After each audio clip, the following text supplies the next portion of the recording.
Telltale Games built worlds where a single dialogue option could save a friend, or haunt you for the rest of the season. And then, just a few years after their biggest hit, it all collapsed. Overnight, hundreds of people were out of work, projects were canceled mid-season, and lawsuits started piling up. The name would eventually come back under new owners, but the heart of the studio, the people who made those games, were gone. This is the story of how Telltale rose from a handful of LucasArts veterans, redefined narrative gaming, and then burned out under pressure. Telltale started small, really small. In July of 2004, 3 former LucasArts developers, Kevin Bruner, Dan Connors, and Troy Melander, set up shop in San Rafael, California. Earlier that year, LucasArts had walked away from adventure games completely.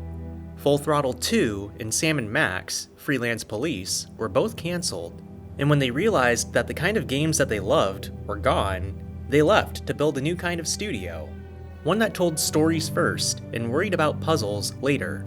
They called it Telltale Games, and from the start, they wanted to revive Sam & Max. But the problem was, LucasArts still had the license. So, they waited. And while they waited, they built. Their first release was actually Telltale Texas Hold'em in 2005, basically a poker game with personality. That's a lovely bow tie, Harry. Thank you. I just had it waxed. Why in tarnation do you wax your bow tie? Same reason you wax anything. Vanity. And this project specifically wasn't meant to make money, but it was a test for their new in-house game engine, the Telltale tool. Next came Bone out of Boneville and The Great Cow Race, based on Jeff Smith's comic. The full 5-episode plan was cut short, but the games proved that they could ship quality stories on a small budget. They also took contract work on CSI games for Ubisoft. This gave them a steady stream of income that kept the lights on while they prepared for their big comeback. By mid-2005, the Sam & Max creator, Steve Purcell, finally got the rights back and licensed the game to Telltale. And at that moment, the company's dream project was alive again, and the adventure game Revival had officially begun. In 2006, Sam & Max Season 1 launched through GameTap, 1 episode at a time. And this would become gaming's first real taste of episodic storytelling, small adventures released like a TV series. And it worked. Fans loved the humor, the pacing, and that old LucasArts charm, reimagined for a new era. And this proved that story-driven games still had an audience, and the success caught investors' attention.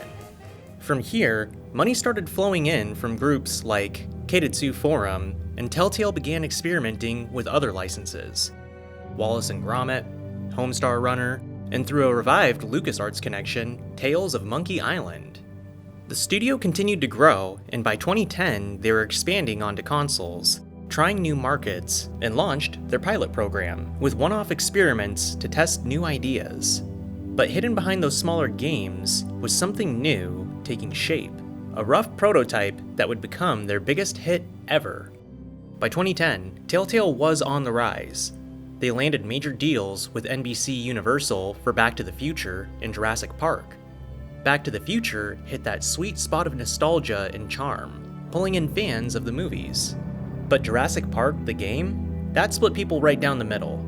It leaned heavily on QuickTime events and cinematic storytelling, and felt less like a game and more like an interactive movie. Critics weren't really sure what to make of it, but the design, the timed choices, and the constant tension would become the DNA of everything that followed. Internally, things were booming. Telltale's revenue hit $10 million that year, up nearly 90%, and the team had also doubled to more than 140 people. They added licenses for Law & Order and King's Quest and felt unstoppable. But chasing licenses comes with a catch. You had to keep topping yourself, and when they signed their next one, they found something so big it would change the company forever. In 2011, Telltale signed with Skybound to adapt The Walking Dead. It was the perfect license, tense, emotional, and human. This is when Telltale decided to ditch the traditional puzzles altogether. No inventory screens, no pixel hunts, just choices. and every decision, every line of dialogue could shift how people treated you, who lived and who didn't. When The Walking Dead launched in 2012, it blew up instantly. 1 million copies in 20 days, and over 8.5 million episodes sold by 2013, roughly $40 million in revenue. The industry couldn't believe it. A dialogue-driven adventure game, no shooting or multiplayer, had become one of the biggest hits of the year. People cried. They talked about moral dilemmas like real events, and reviewers called it one of the most emotional games ever made. Lee, I was so scared. I thought you left me. It won Game of the Year, sold multiple seasons, and redefined what narrative gaming meant. And from that moment on, every Telltale project followed that formula. 5 episodes, branching choices, and emotional payoffs. It worked once, so they kept repeating it, and eventually this is where we start leading into problems. The studio grew from 125 people to over 250 by 2015, and nearly 400 by 2017. During this time, they landed massive deals: Game of Thrones, Tales of the Borderlands, Minecraft Story Mode, Batman, and Guardians of the Galaxy. If it was a recognized brand, Telltale probably pitched a game for it. From the outside, it looked like a golden age. Multiple projects in production, new partnerships every few months, and a studio that couldn't miss. But inside, things were changing, and developers would later on say that the creativity that once defined the studio started fading. The focus shifted from taking risks to protecting licenses. Each project had to fit the Telltale template: same camera style, same engine, same storytelling loop. And this is where Telltale really screwed up.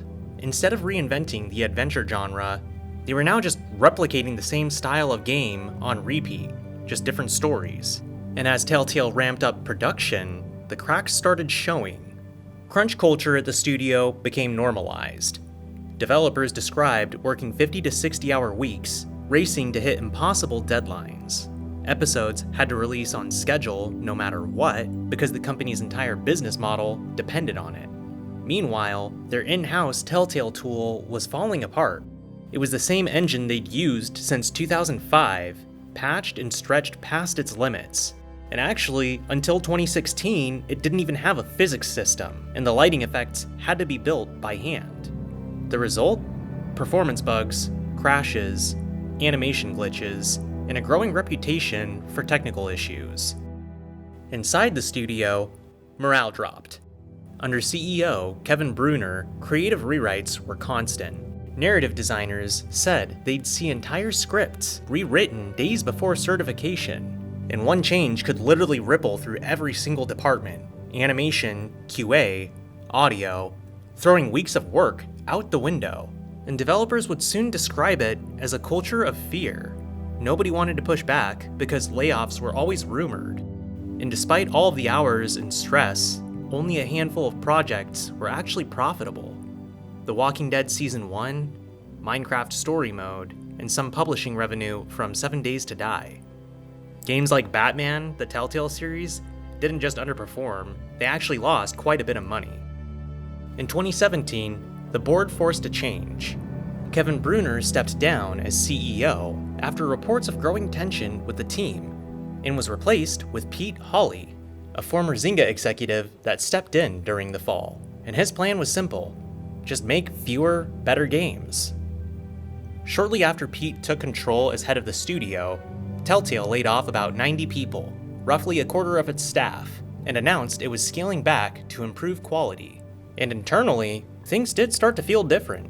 Pete gave teams more breathing room, tried to end micromanagement, and greenlit a long overdue engine upgrade. By 2018, there was new hope. A Netflix partnership brought Minecraft Story Mode to streaming as an interactive show, and they signed a deal to make a Stranger Things game, and for the first time in years, they were trying to rebuild. But the timing couldn't have been worse. In June of 2018, Kevin Bruner filed a lawsuit against Telltale in relation to his departure, citing financial damages as he'd been seemingly removed from the board of directors. and thus could not gain information related to Telltale's financial status in anticipation of selling off a portion of his shares in the company. However, Telltale stated that these claims were meritless. In its response to Kevin's lawsuit, stated that the company is now working to turn around the decline that it experienced under Kevin's leadership. However, this lawsuit was not the only issue. In September of 2018, while The Walking Dead, the final season, was mid-release, Telltale lost a major investor, and within days, the entire house came crashing down. On September 21st, the company announced a majority studio closure, and about 90% of the staff, nearly 250 people, were let go that morning. No warning, no severance, just 30 minutes to pack up and leave. All that remained of Telltale was a skeleton crew of 25 staff who stayed behind to finish a few obligations, mainly the Minecraft Story Mode Netflix port. Former employees then filed a class action lawsuit claiming Telltale had violated the WARN Act, which requires 60 days notice before mass layoffs. Episode 2 of the final season still released a few days later, but that was it. And partner studios began panicking. Netflix paused Stranger Things, and ongoing titles vanished from storefronts overnight. But then, in a surprising move, Robert Kirkman's company, Skybound, stepped in to finish the last 2 episodes of The Walking Dead with some of the original team. By October, even the skeleton crew was gone, and on October 11th, Telltale entered formal assignment proceedings, which was essentially bankruptcy. By the end of 2018, the studio that had once revived the adventure genre was officially dead. Or were they? In 2019, a company called LCG Entertainment bought the Telltale name and key assets.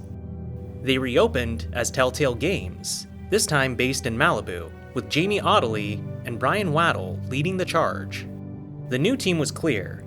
This wasn't the same company, none of the founders were involved, and their goal was to re-release old titles and rebuild Telltale's reputation one game at a time. They kept rights to The Wolf Among Us, Batman, and even Puzzle Agent, but they did lose The Walking Dead and Stranger Things.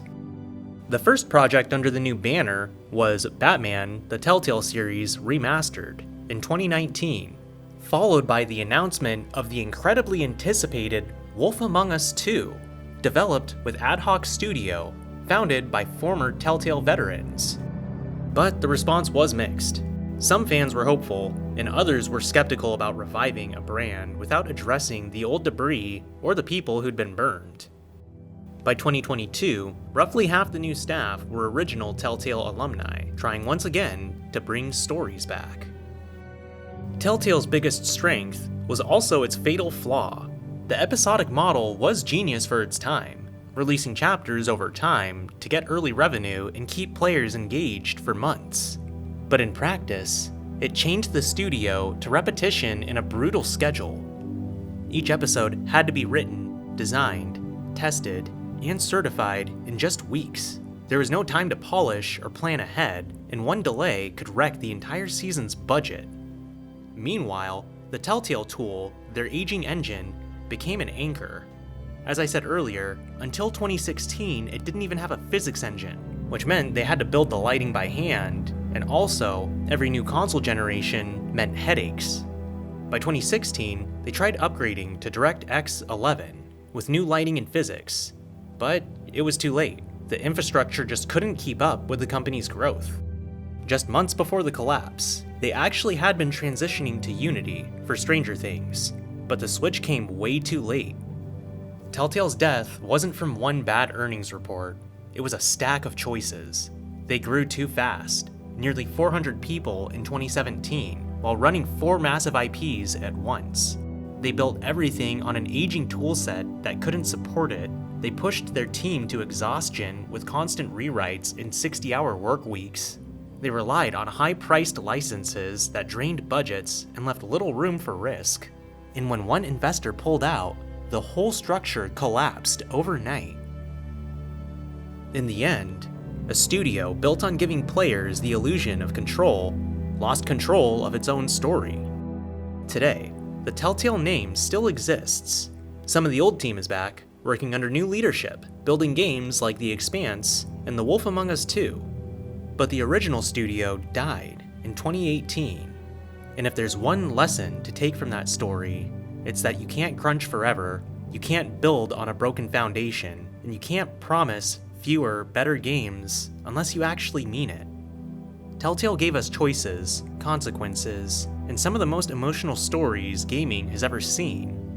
And maybe that's the real ending here, because even when the studio's gone, we still remember the stories. What was your favorite Telltale game? Drop a comment down below. And if you enjoy deep dives into gaming history, like and subscribe for future content. This is West Coast Ninja, signing out. I will see you in the next video.